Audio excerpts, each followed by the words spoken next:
Okay, guys, today, like I said, this is gonna be my repro gear. It turned from going from my repro gear to I'm gonna try inspiring some of you to collect if you don't collect or you have a very small collection.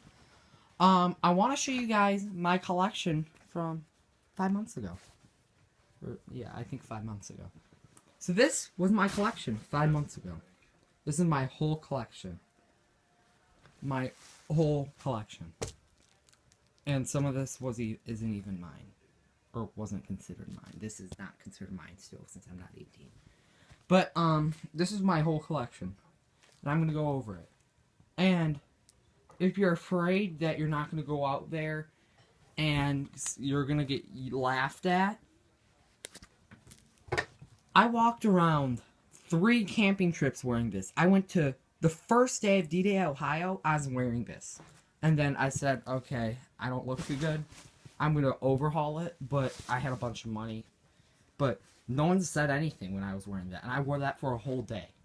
At the biggest World War II event ever, I think. Or one of the biggest. But that just goes to show, no one will judge you. And some of this stuff I still don't even have, or like I've lost it.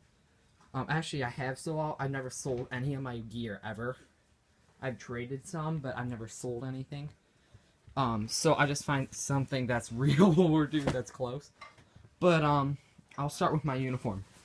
I don't have my whole uniform because some of it's packed. I had a shirt similar to this.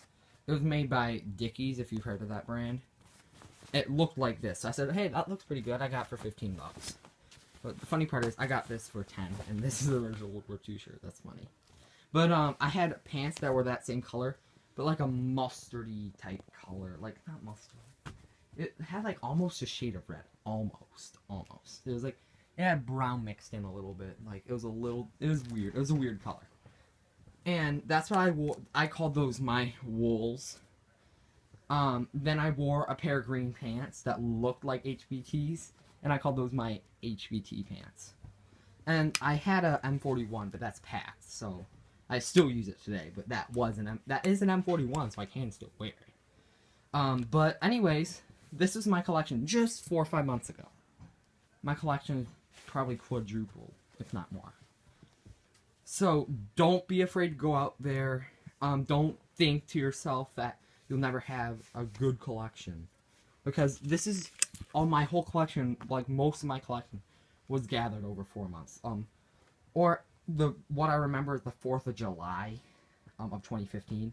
This is what I had of what I remember. This is what I think. It's been so long, and I haven't really been thinking about, oh, what was my collection on 4th of July. I've been thinking about the stuff that I just got or stuff that I'm getting. But I'll go over my helmet. It shouldn't be this color. It should be that color. What happened is I chipped some paint like a month or 3-4 months ago. Right after 4th of July, actually, I chipped some paint. So I had some OD green paint, and I painted it. It turned out a lot lighter than the picture. See, I thought it was going to be like that color, but it wasn't. So this helmet's messed up. Thank God I have another one. And also, thank God this is a rear seam.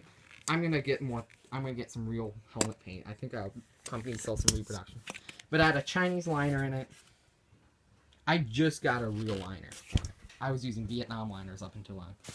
But I already went over my uniform. My shoes. Oh yeah, my shoes. That's part of my uniform. They were just dress shoes. They didn't even look like rough outs. They were so bad. That was actually the only thing I was made fun of, and he wasn't really making fun of. He just joked about it. He's like, hey, just get some dirt on those shoes and you'll be fine. He wasn't really even making fun of me for it. But that's the only thing anyone's ever said about my uniform. But anyways, I had like this weird entrenching tool. It looked like the 50 style with the pickaxe, and I put it right here since I didn't have a cover until pretty recently. But anyways, this is my web gear. This Carlisle bandage pouch is like the banana tan. This cartridge belt. The Carlisle bandage pouch is really small, and I can barely look. You have to like really stretch it to put it in. But there's only 3 things wrong, and they're not real huge things. Actually, what I like about it, it comes with the snaps, the securing snaps. But the only complaints I have about it is the color. The 6th hole. I don't know. I think I've seen 1 or 2 originals that had a 6-hole. Maybe some companies did that. So maybe that's not even bad. Maybe that's accurate. But I'm not 100% sure, so I'm going to say it's inaccurate. My policy for something, I'm going to say it's inaccurate until it's proven accurate. That's what I do. And what was the third thing? Oh yeah. The strap is not real good. Like, if you pull on it, it like, I had this just only loaded down with water. I don't carry the bayonet when I'm not at reenactments. Like, if I go camping, I just wear it. Me and Ian went camping. I took a little risk and wore it, but no one yelled at me. But I don't normally wear this. I just had a canteen and this on here, and this is nothing. It's an ounce. Really, under its own weight, this thing shrinked. Well, not shrinked. It expanded. Like, I'm just gonna put 5 pounds of pressure, and it spreads out like that. So that's the biggest complaint I have about it, because the rest it could be accurate. But, anyways, this is a bayonet. I didn't even buy this. My grandpa bought this because he had a Springfield, so he bought a Springfield bayonet with my help because he doesn't really know that much about World War II gear. So, I helped him pick out, but that wasn't even really mine. So, 2 of these items weren't even considered mine at the time. My grandpa was just like, whatever, so he just gave it to me.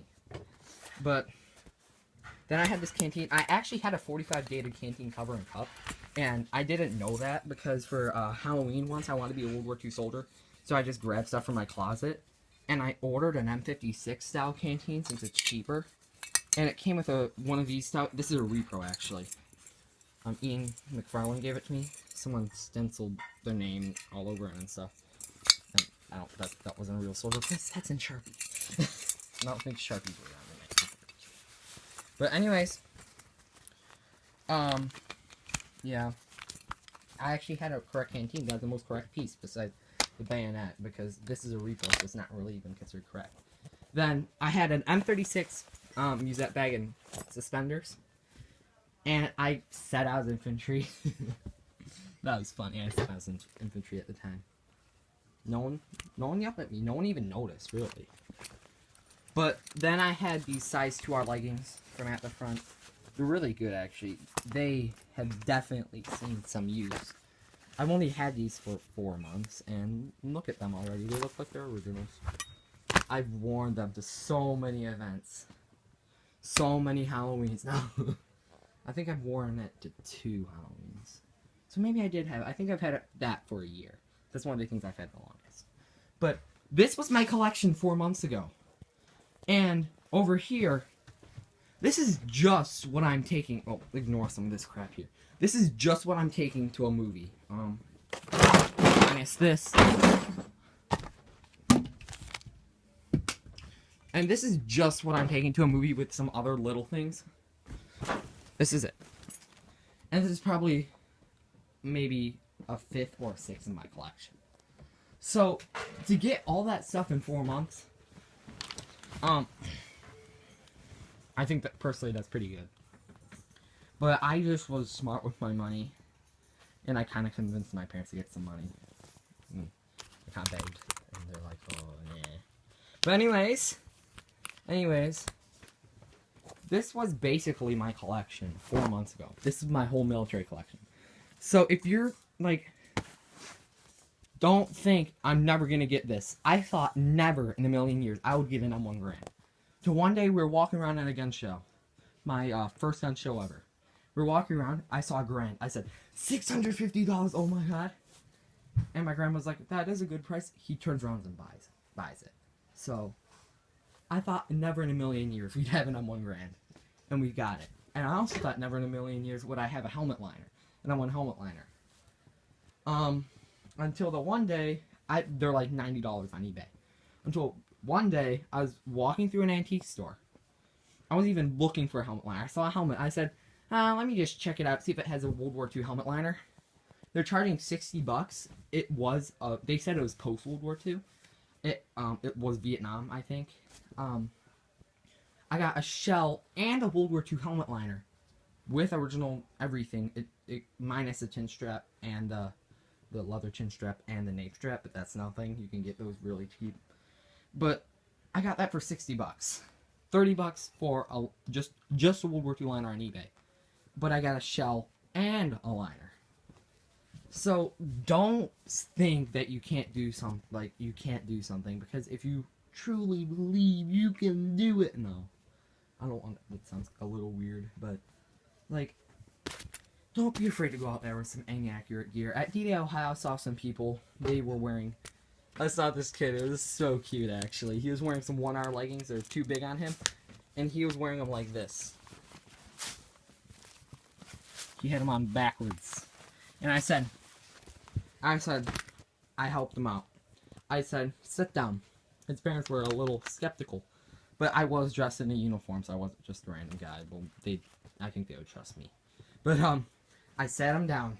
I said, these leggings here, you don't want to trip. And he's like, what? I'm like, you have them on wrong. He's like, you show me how? So I said, sure. Just 5 minutes, and he was really happy. He thanked me, and I was even wearing a correct uniform.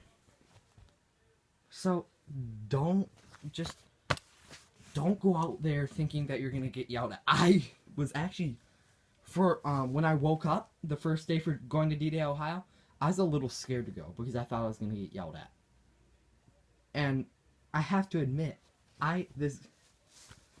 people were saying that something was incorrect, or like, they never said anything was incorrect. They just said, oh, you might want to move something over here, and some even helped me. Like, a few of them even helped me. Like, I had my shovel right here. That's why the grommets ripped through, because it's really heavy. I had my shovel right here, and I didn't have the bayonet on. No, I had the bayonet on my haversack, kind of.